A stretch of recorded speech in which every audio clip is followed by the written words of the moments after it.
се суров роман и пишува. Не знаеш до вечер или дотре што ќе ти донесе.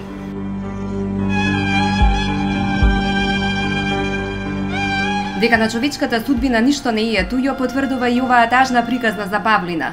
За многумина таа е безимена и невидлива, а живее 15 години на бетон и парча картон на само неколку метри од црвениот крст на град Скопје Даре Џамбас.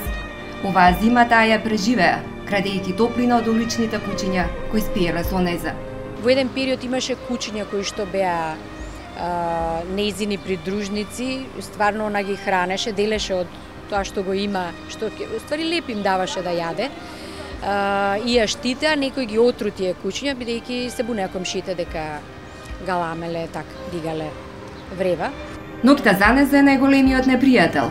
Огнот кој секоја вечер го пали и стравот од неизвестноста ја држат будни. Она не спие ноќе, она спие дење, мислам онака и клапнува главата, фактички не ни спие многу, а ноќе се грее, си пали оган покрај една кукичка тука што е зад билната аптека.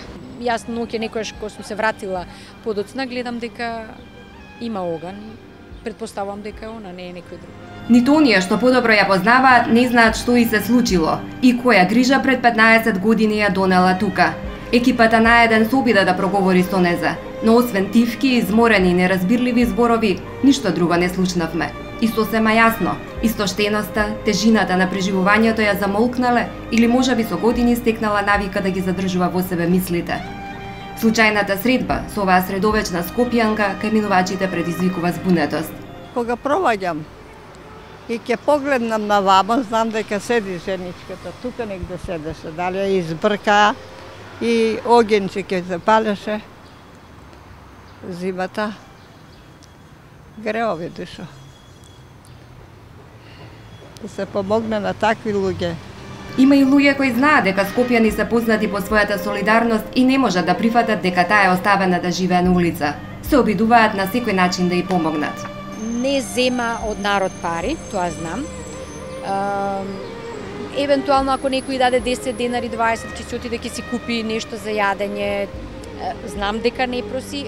За облека сме давали и ние, да речем, од сите продавници што се тука вака, од Даре Џамбас ќе земе некогаш.